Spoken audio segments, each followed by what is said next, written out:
नागपूरमध्ये 10 ऑक्टोबरला ओबीसींचा महामोर्चा। ज्यांना जीआर पटला नाही त्यांनी मोर्चात सहभागी व्हावं।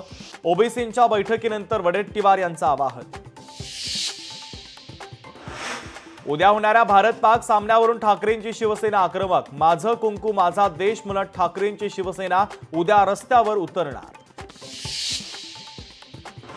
ड वर्गाच्या महापालिकांवर सनदी अधिकारी नेमण्यावरून मुख्यमंत्री फडणवीस आणि उपमुख्यमंत्री एकनाथ शिंदे यांच्यामध्ये नाराजी नाट्याची चर्चा। तर कोणतीही नाराजी नाही, स्टॅम्प पेपरवर लिहून देण्यास अजित पवारांची तयारी।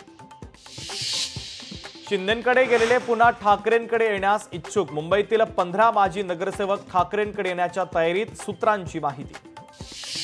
भाजपकडून प्रदेश अध्यक्षानंतर आता प्रदेश कार्यकारिणीही नव्याने निवडली जाणार। पुढील 15 दिवसात भाजप नव्या टीमची घोषणा करण्याची शक्यता। छत्रपती संभाजीनगरमध्ये मनसेला मोठा धक्का। ज्येष्ठ नेते आणि प्रवक्ते प्रकाश महाजन यांचा राजीनामा। नेपाळ हिंसाचार प्रकरण माजी पंतप्रधान केपी शर्मा ओलींच्या विरोधात एफआयआर दाखल। ओलींनी आंदोलकांवर अत्याचार करण्याचे दिले होते आदेश।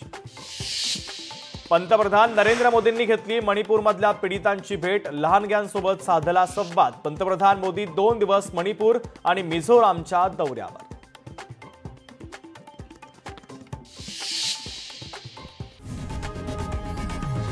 लोकशाही मराठी ऐका, पहा, जागरूक रहा।